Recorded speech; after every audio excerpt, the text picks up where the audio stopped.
Mula-mula rebuskan ikan tongkol bersama dengan asam keping ya.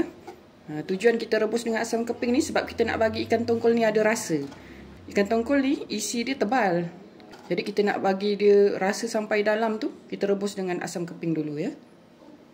Okey, sementara tu kita kisarkan 1 biji bawang besar, 3 ulas bawang putih, sedikit kunyit hidup, sedikit lengkuas, sedikit halia, 1 sudu makan biji ketumbar dan sedikit cili kering ya. Cik Okit akan kisarkan ke semua bahan ni dulu. Ini hasil selepas Cik Okit dah kisar ya bahan-bahan tadi.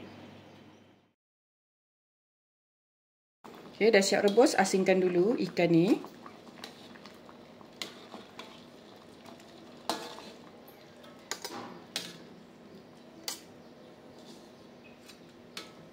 Okey, kemudian Cik Okit rebuskan bahan yang Cik Okit dah kisar tadi.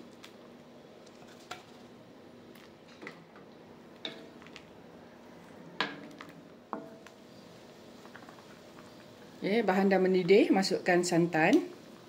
Ikutlah kita nak lemak banyak mana ya. Okay, bila dah masukkan santan, kena sentiasa gaul ya, supaya kita punya santan tak pecah lemak ya. Masukkan garam ya. Okay. Bila kuah dah mendidih, masukkan semula ikan yang kita rebus tadi.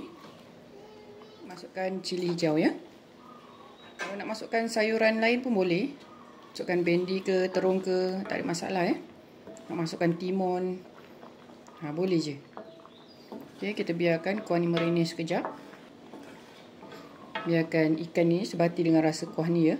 Alhamdulillah, ikan tongkol masak gulai kuning dah pun siap. Selamat mencuba.